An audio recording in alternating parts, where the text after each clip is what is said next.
Magandang araw. Ang tatalakayin ko ngayon ay ang paggamit ng validation sa Laravel at yung responses.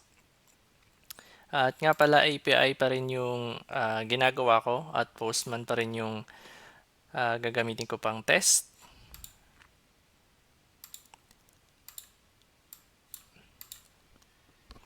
At open ko lang yung, start ko pala muna yung aking exam. OPT lamp.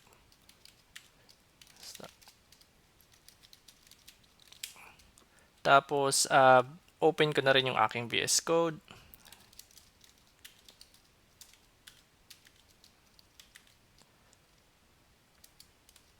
Tingnan ko kung pwede to.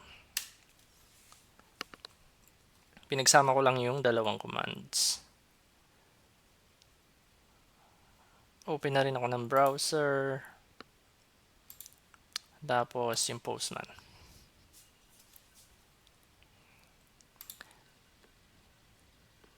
At yun, so nga pala dun sa last video ko, nag-install ako ng Git at gumawa nga ako ng Git repository.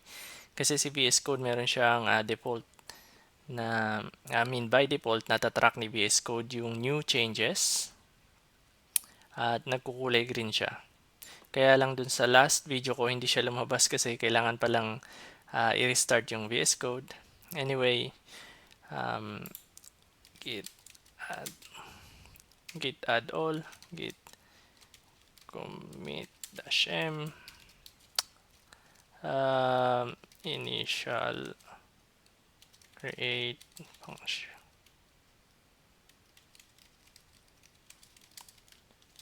API.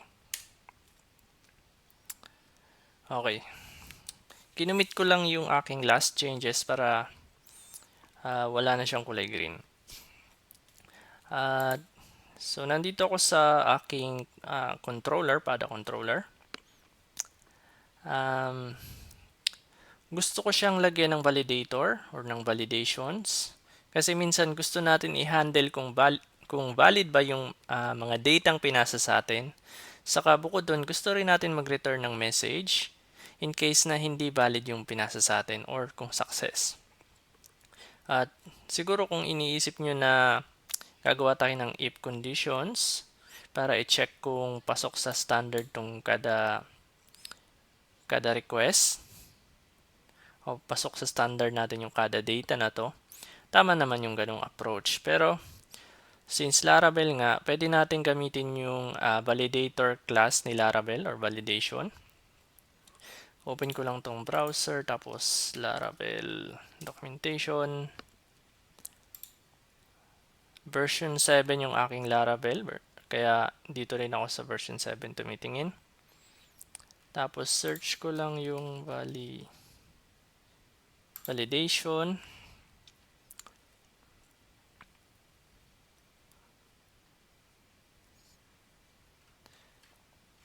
Validation. Okay.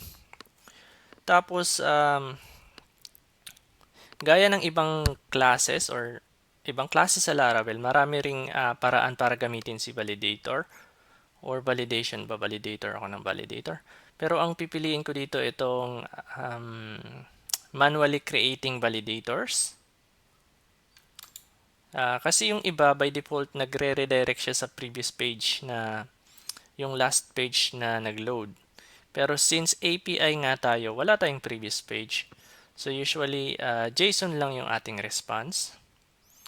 So nandito siya. So copy ko lang yung import.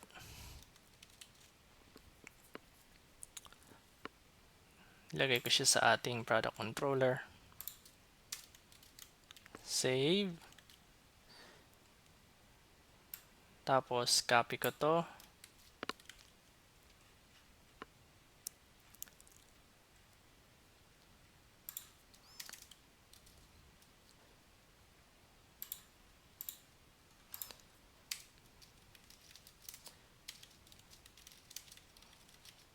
Naglagay lang ako ng stopper para hindi siya magtuloy in case.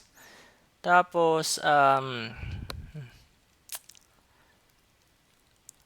name lang muna siguro yung lalagyan ko ng validation name. Gagawin ko lang siyang required. Tapos babarahin ko to. Save. At pag nag-fail siya, i-return ko lang yung errors. So, bali, hindi ito yung, ito kasi redirect siya sa somewhere, siguro sa route. Pero ang gusto ko lang i-return ay yung errors. So, yung validator na variable. Tapos yan, errors.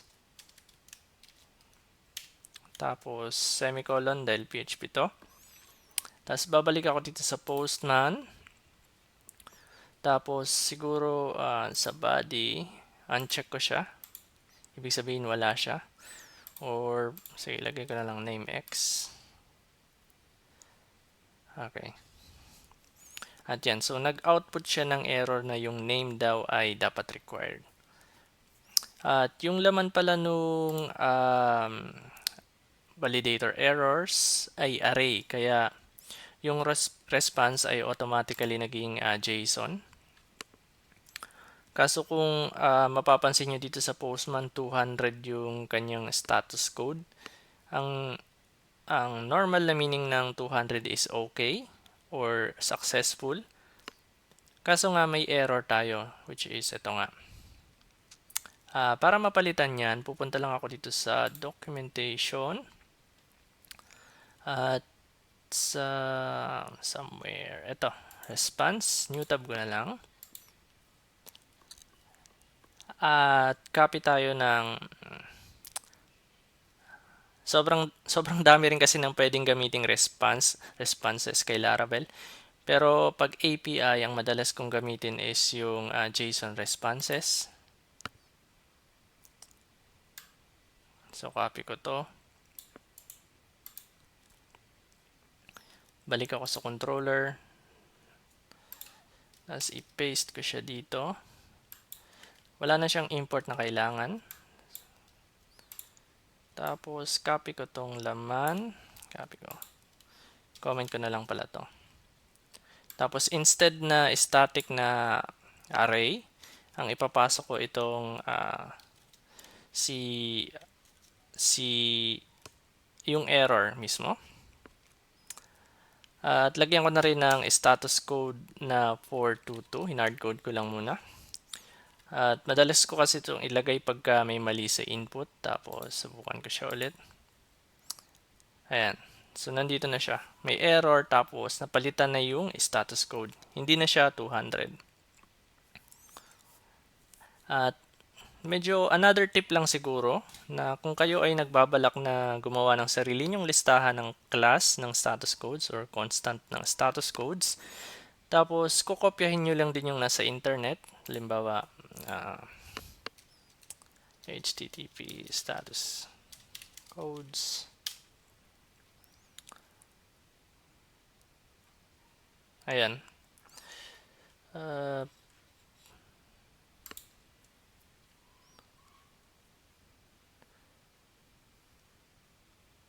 Siguro yung sa ano na lang, Wikipedia list. Ito. Kasi mas madaling makita dito. Naka-bold.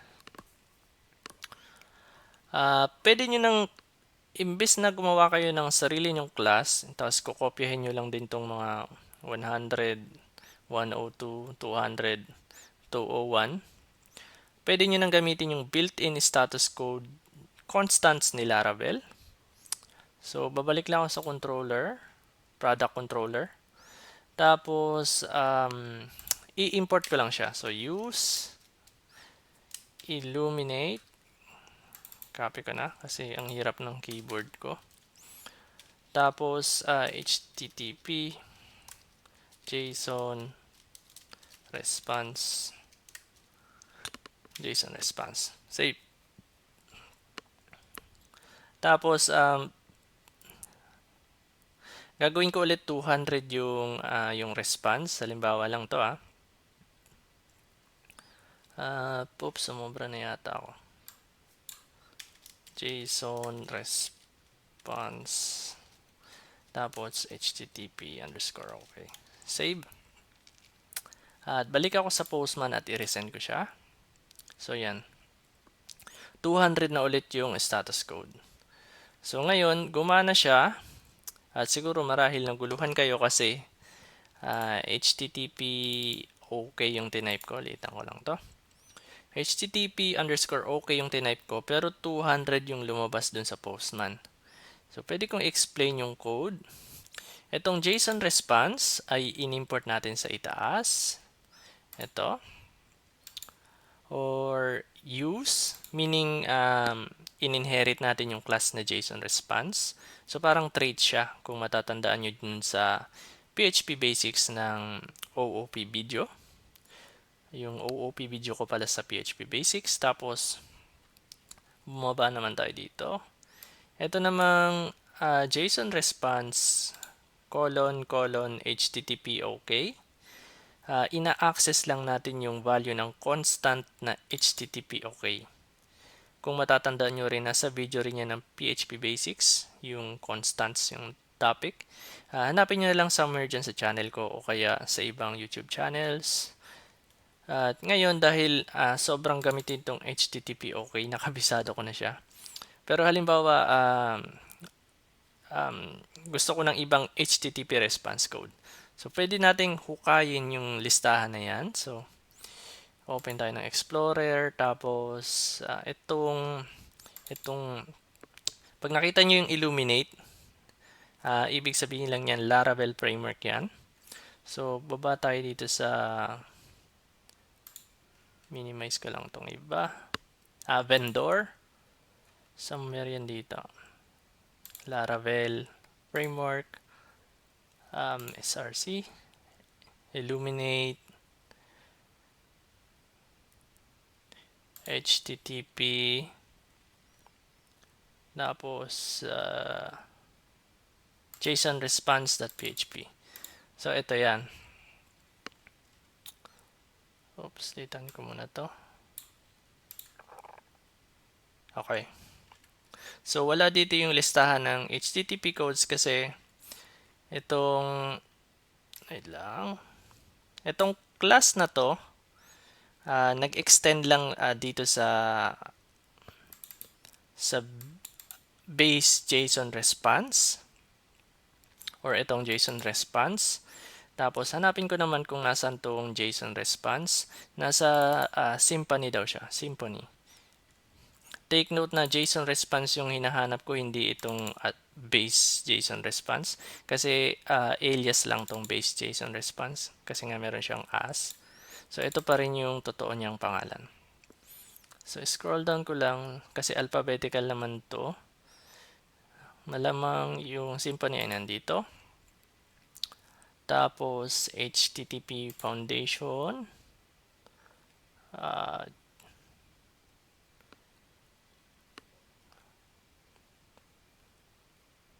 JSON response.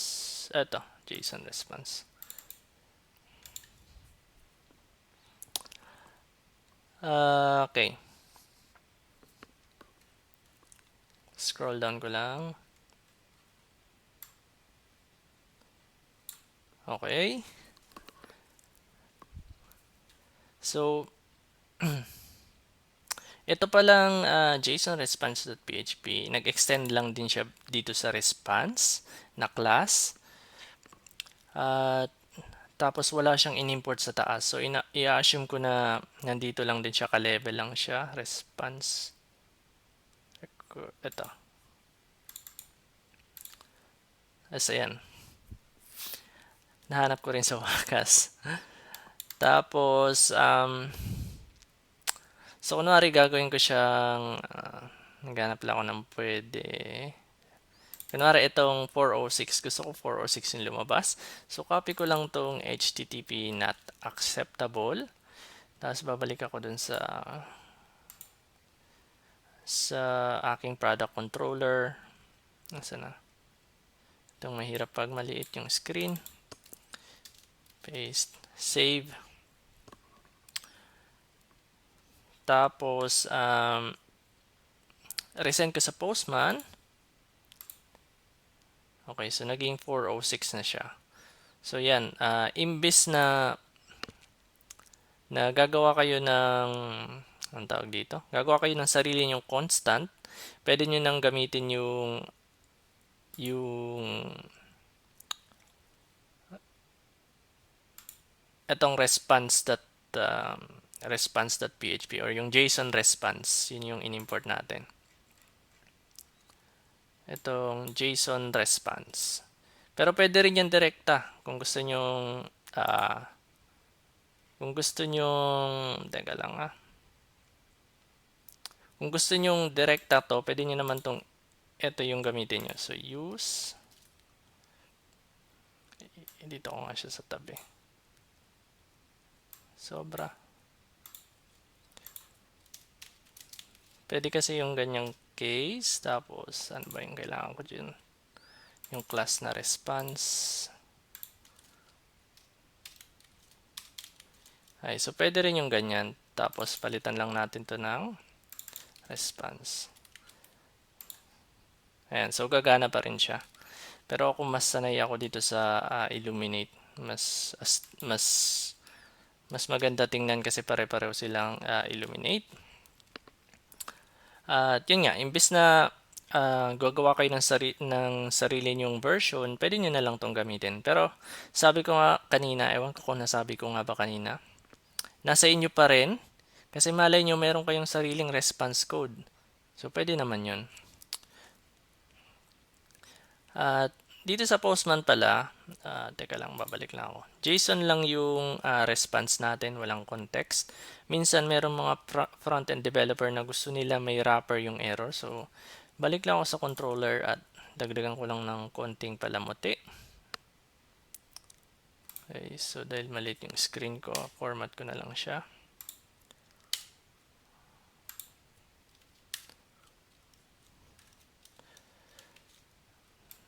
Tapos, gusto kong gumawa ng isa pa.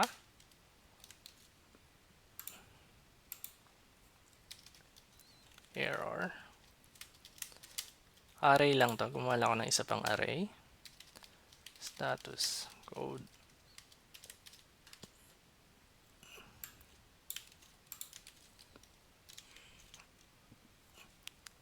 Save at resend. Okay, yan.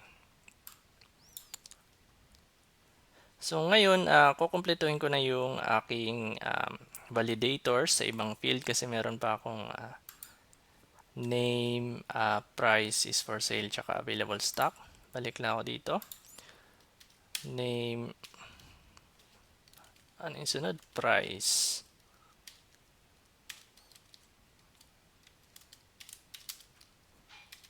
Required. Gusto ko pala siyang dagdagan ng somewhere dito. Nandito yung available validation rules. Gusto ko ng unique.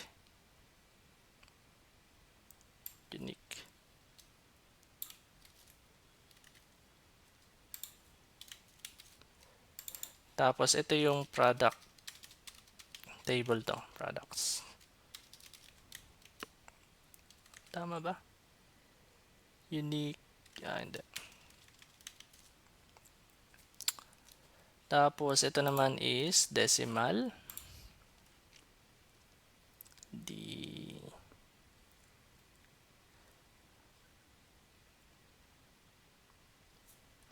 At ang nga pala nakalimutan ko. Pasensya na hindi ko pala alam kung ano yung validation rule para sa decimal. So, ano nga ba yung regular expression? Laravel regex for the decimal rule. So, bali ganito lang ako mag-code. Google lang ng Google. So, more.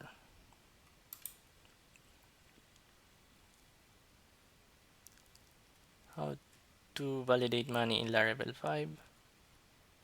Sounds good. Copy. Paste. Comma.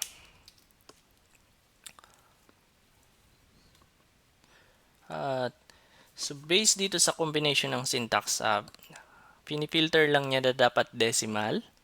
At hindi ko kasi kayang i-explain yung kada entry dito sa regex, ano to, regular expression. Alam ko lang pareho kami ng case nitong sa Stack Overflow question. At kung may nakakaalam po kung ano yung validation rule para sa decimal, paki-comment naman po para alam ko na siya next time. Kasi hindi ko siya mahanap dito sa list. Wala siyang decimal sum dito. Yun. Tapos, ano pa ba? Kailangan ko ng is for sale tsaka available stock. Is for sale. So, required. Tapos, boolean.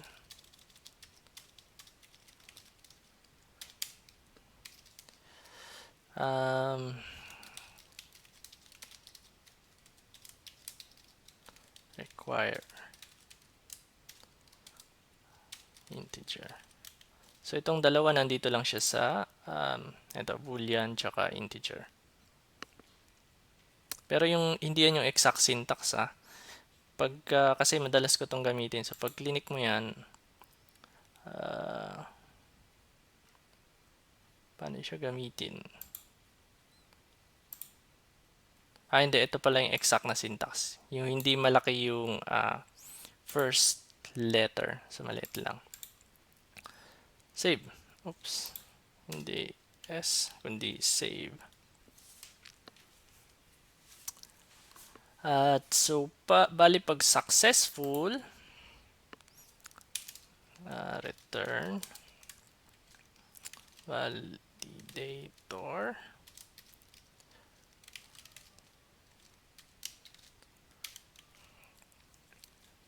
So, pag successful kasi dito siya mapupunta sa validated, yung lahat ng data. Return ko lang siya para mamaya makita ko kung ano yung value niya. So, balik na ako sa Postman, tapos lalagyan ko ng maling input yung aking mga nandito. Tapos, sabihin natin hindi siya decimal. Yes, then send.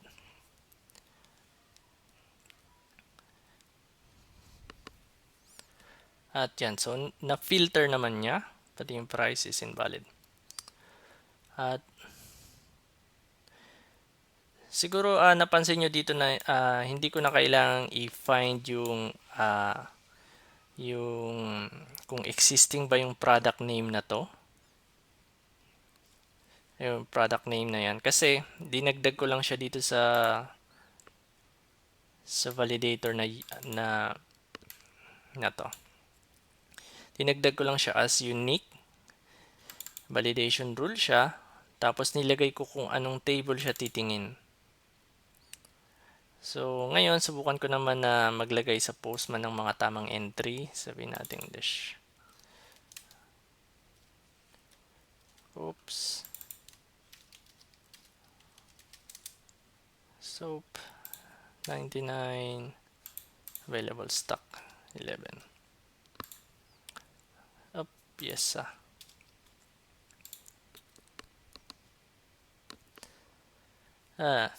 Is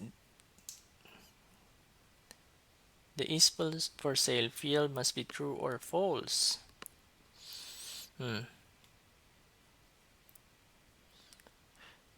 Siguro kasi hindi niya tinatanggap yung string na yes. So, try ko na lang yung 1 or 0. Pagka 0, ibig sabihin false. Pagka 1 is true. Ayan. So, nag-message na siya. Dadagdag ako ng isang case pa. Maglalagay lang ako ng isa pang request parameter sa Postman. Kunwari, Romel test input. Tapos, i-resend ko lang. At yun. So, ito yung gustong gusto ko sa validator. Wala siyang paki sa mga extra parameters unless hindi mo siya i-specify dito. Unless hindi mo siya nilagay dito sa rule. So, i-ignore niya lang yun. Ito yung extra parameter. So, pwede ko na itong burahin.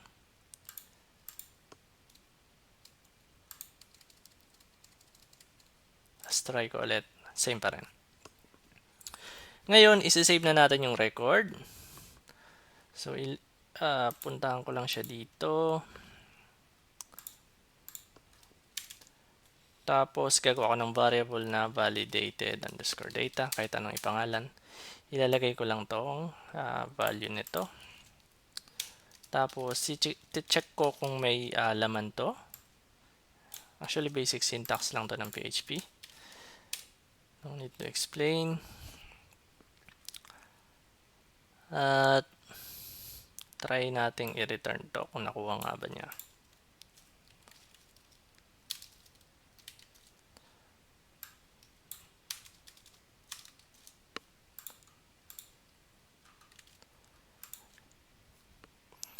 So,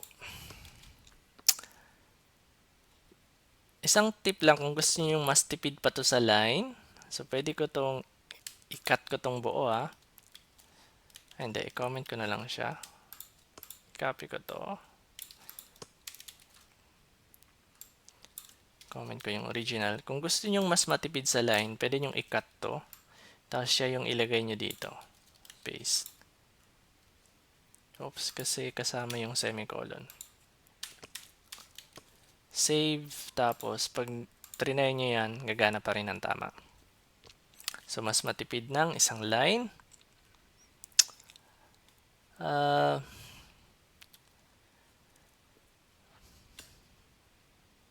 Ano ba yung kailangan kong gawin? Kailangan ko na pala itong i-save sa aking database.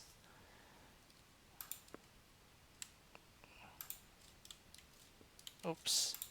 I-cut ko lang tong existing code ko. Tapos, lalagay kita dito sa loob.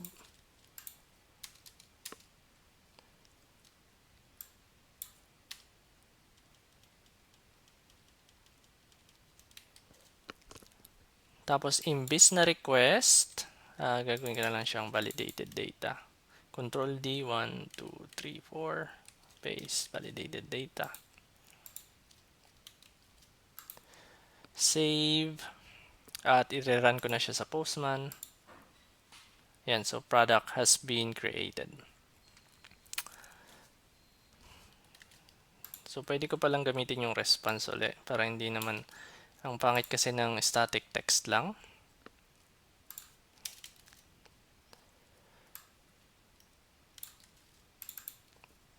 Message.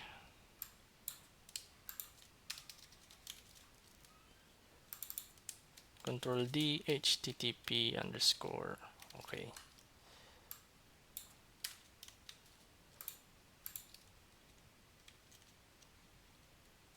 Tapos, syempre, kailangan ko ng anong klaseng sabon pa ba pwede ko? Hand soap. Yan. At, so yan nga. Pwede ko pang buksan sa aking PHP My Admin, localhost, PHP My Admin, My Test Database, Products. Yun.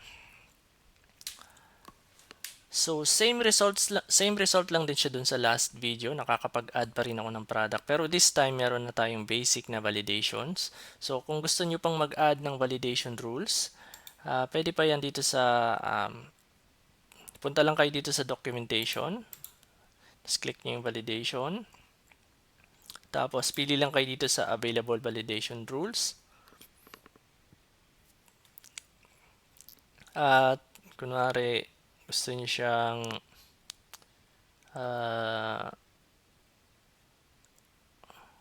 yung kunwari password, hindi pala ako familiar dyan.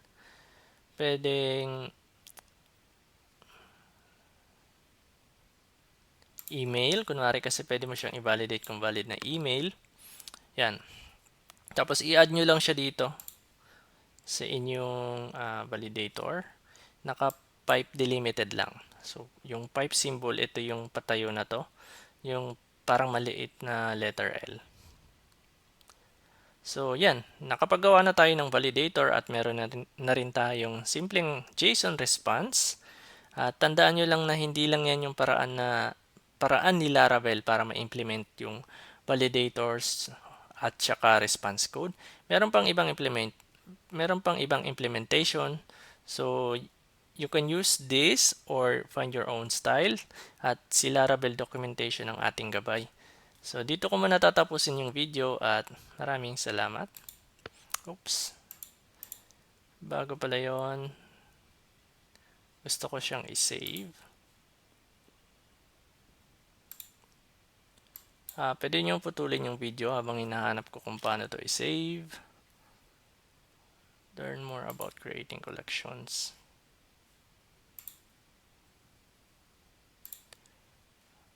Okay, wala akong pangalan.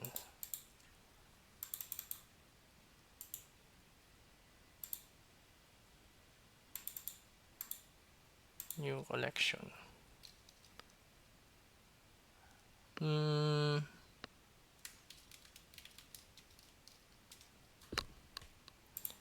Create.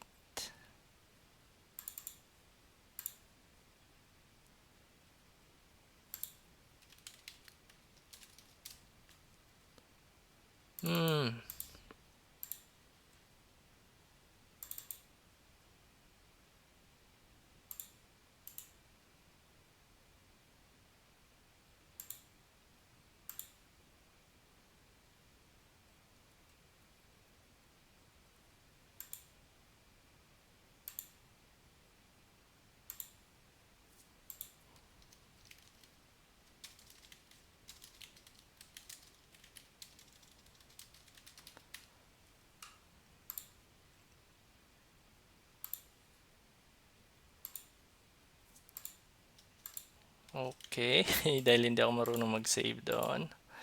Post. Hindi nyo na to kailangan panoorin. Hindi ba pwede to talaga? Sayang naman yung aking parameters.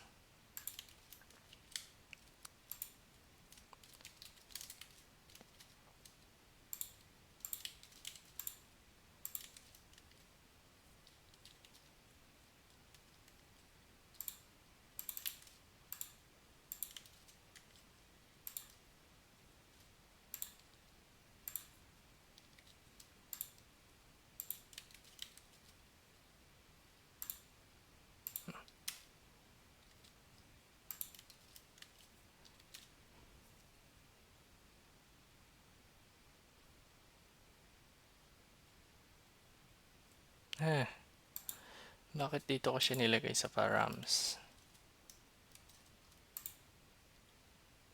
Full data.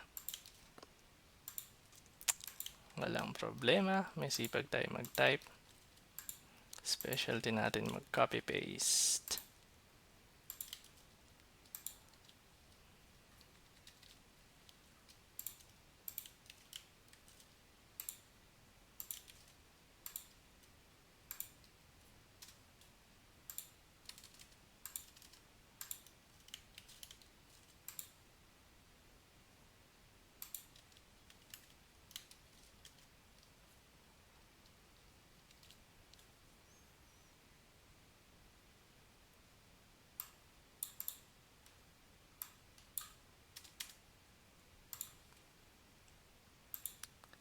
Okay, close na.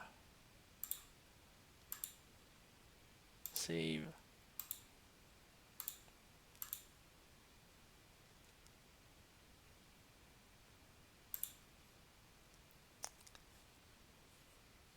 Bye-bye.